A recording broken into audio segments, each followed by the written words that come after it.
Hello everyone, I'm Mandi and welcome to On Purpose Astrology. It's a beautiful spring day here in London. And of course, we just had the spring equinox, or it's the autumn equinox if you're in the southern hemisphere. But it's a feeling of freshness, of newness. It's when the sun goes into Aries, which is the start of the astrological new year.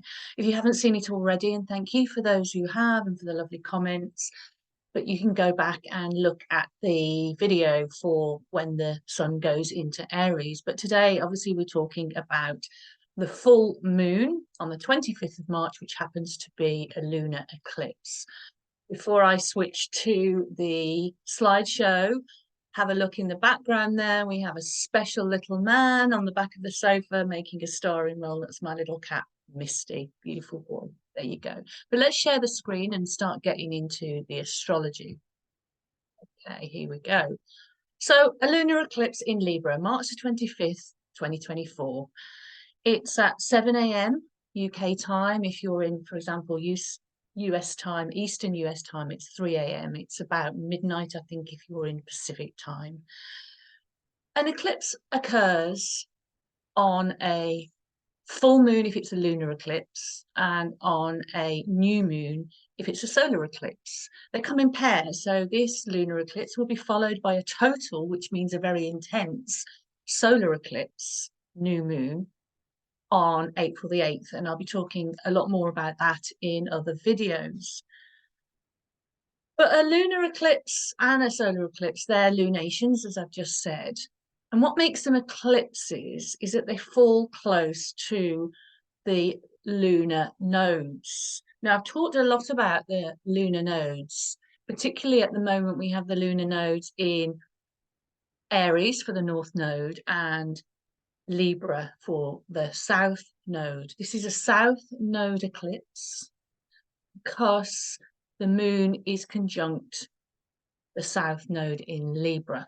So at the expense of getting a little bit technical here, what does that mean? Well, the north nodes are they're not planets. We can't see them in the sky. They're points that are in the chart. They're always in opposition. So they're across opposite signs. This particular time we have, as I said, we have the north node in Aries and the south node in Libra. The north node represents what we need, the energies that are available when they're transiting, the energies that are available for you to bring in. So in Aries, it's about standing in your own authenticity, acting independently, being a way shower for others potentially, and just being uniquely yourself, your own sovereignty. And then the South Node is about what we need to let go of, or what we might need to release or purge. So we're asked with the South Node in Libra to look at where we have given ourselves away to others.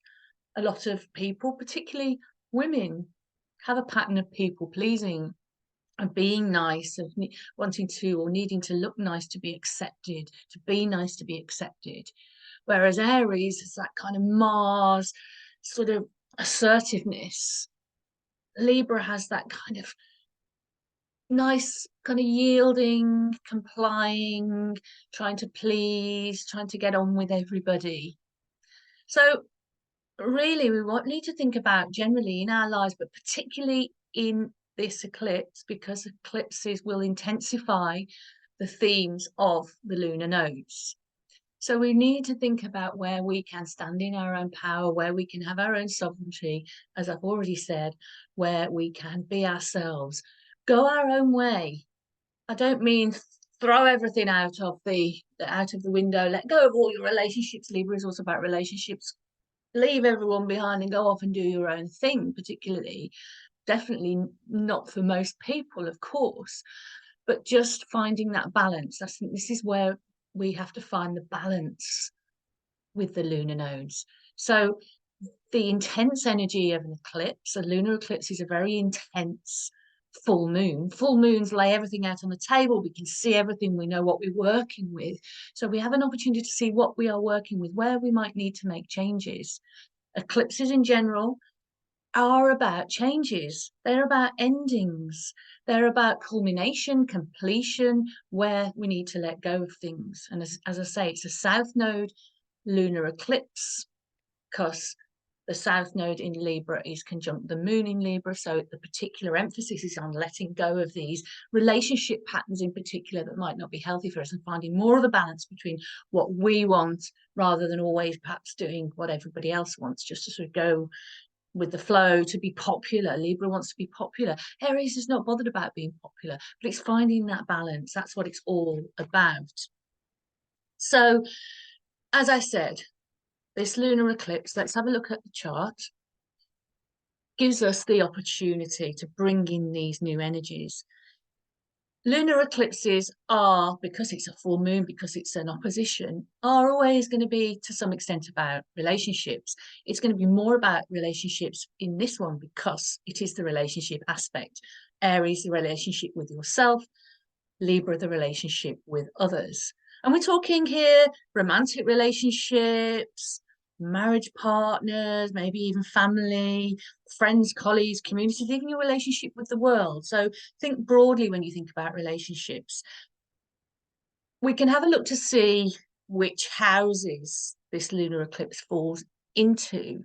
You can see on this chart, which is set up for London, so it's likely that it's going to fall into different houses in your own chart, but you can see it's in the 6th and the 12th house. So for the UK, because we can look at eclipses are very interesting markers for world events and for things that happen in countries as well as personally. So we can look and see it's about the 6th house and the 12th house, which is the sun's in the 12th and the 6th is in the moon is in the 6th. So we can if we were doing mundane astrology, which we're not today, mundane is world astrology, we could sort of look to see the themes in the UK at the moment. Again, it's going to fall in different houses in different countries probably.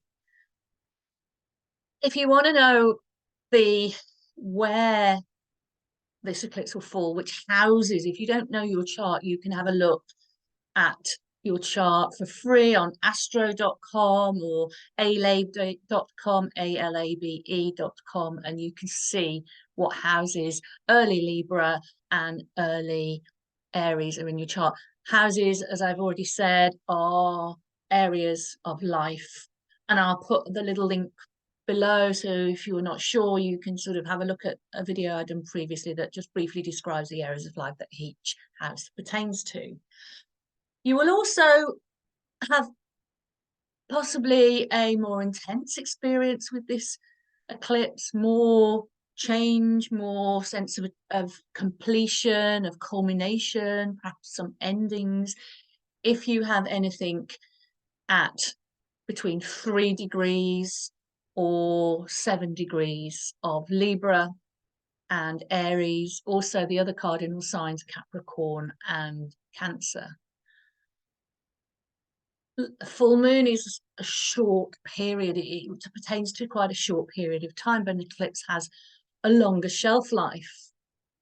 You can feel the effects of an eclipse. Generally, nothing really happens on the day of the eclipse, but you can feel the effects coming to fruition over the coming weeks, maybe sometimes even in the coming months.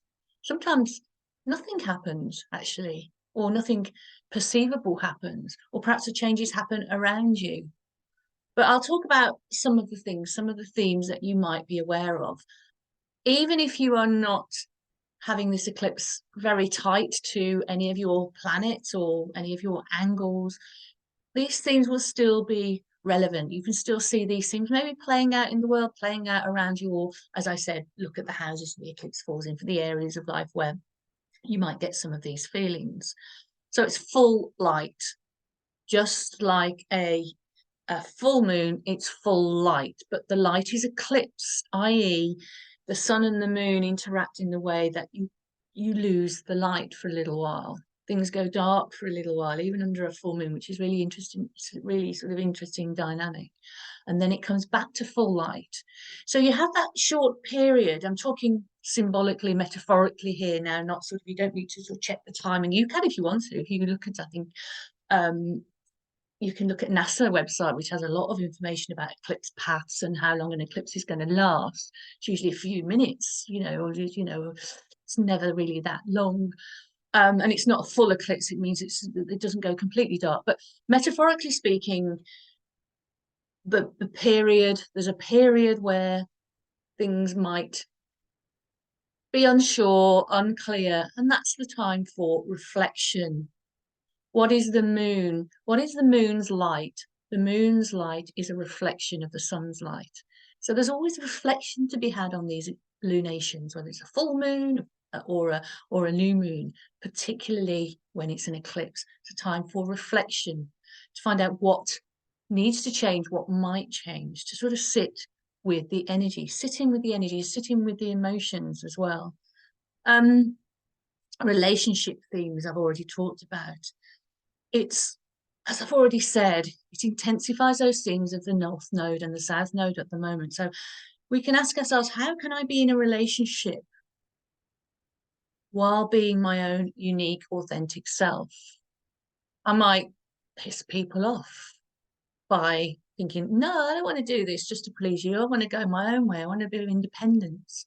How might that work? How can you find that balance? We look at the moon in Libra and we see that the ruler of Libra is Venus. Venus in Pisces is conjunct Saturn in Pisces in this chart. You can see it there in the 12th house. Saturn is the symbol for Saturn looks a bit like a H. What does that mean? What does Venus conjunct Saturn mean? Well, it's all about relationship, how we feel about relationship. Saturn tends to bring lessons, obstacles. It can reflect our fears and our doubts. Both Venus and Saturn are in the very emotional, deeply emotional sign of Pisces. So there might be some strong emotions coming up, and there's other things in the chart that, that also suggest that theme. So where there might be doubts or fears, or something getting in the way of a relationship that might be a little bit frustrating. Saturn doesn't necessarily mean breakups of relationships. I know I said that lunar eclipses in general, about endings. So it might be something coming toward, there might be some kind of relationship coming to an end. They're not necessarily the type of shock, sudden breakup endings that we might associate, for example, with Uranus transits.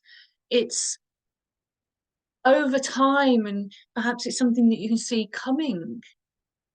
But you can kind of do it in a sensible and disciplined way. For example, take responsibility for your own feelings. Again, Pisces, Venus, Pisces, take responsibility for the relationships. Take responsibility for your feelings.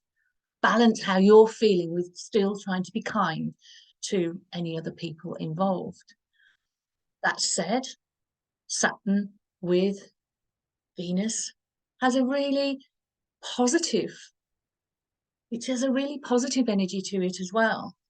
It might be time to make a commitment, making space for a commitment. Maybe there's other things that you need to sort of let go of in your life, or you're too busy, or you're working too hard. Saturn's hard working generally. It's about how we work hard. You might be a bit tired, a bit burnt out. You might not like to take a rest and really rest in your relationship. Serious relationships and commitment. This is what Saturn relationships look like, serious and committed. You might feel that you're ready for that, to let go of an independent, the independent lifestyle of being single, to move into something a little bit more serious. That might be another thought as well. I talked about strong emotions, intense emotions. We have the moon in a trine aspect to Pluto. Pluto in Aquarius here. You can see that in the 10th house. And the moon is, as I said, is in the 6th house in this particular chart. Moon and Pluto aspects are always emotionally intense. It dredges up things. Things come to light. I talked about full moons. Things come to light. We have that period of darkness and reflection, and then things, oof, the light comes back on and you can see things for what they are. You've reflected and you can see things for what they are. Bring your emotions to the light. If they're intense, bring them to the light. This is the opportunity here. Secrets might come to the light because it's a trine aspect. It's a little bit easier. If it was a square or an opposition with Pluto from the moon to the moon, if it was, you know, a difficult aspect, then we would look at, you know, the intensity would be really challenging. And there's still challenges here, but there's a chance to work with it in a favorable way, in a way that changes things for the better. So what needs to be cleared and healed? I've already talked about the South Node, letting go, purging, is conjunct the moon. So then, well, it's widely conjunct the moon, really, but they are close enough to, because it's a lunar eclipse. But then you've got this purging Pluto as well. So letting go and purging. So things come up to be cleared and healed. We're in an intensely Pluto time at the moment because Pluto is just gone into Aquarius. It's settling in Aquarius. It's going to be Aquarius for 20 years. It's got one little short period towards the end of the year when it's going to be back in Capricorn, but it's all about equality. So we talked about the feminine energy of moon in Libra, the South Node in Libra, letting go of those feminine qualities. And we're not just talking about gender here. These, you know, everyone has the feminine energy in them and the masculine energy in them. Letting go of the female associated energies that are, you know, yielding to others, being too nice, being too polite, letting go of those things so that you can step more into your own power. Pluto wants you to Pluto always wants you to step into your own power. Otherwise, other people will take power over you. So who's taking power over you? It's about empowering yourself. It's also about empowering others as well. And we'll see here that there is also a nice aspect between Venus, the ruler of the moon here, and Jupiter. It's a sextile aspect, which brings opportunity. It's kind of opportunities you've got to go and find for yourself. So there is the opportunity here for emotional growth through what might happen during this eclipse and just generally for everyone.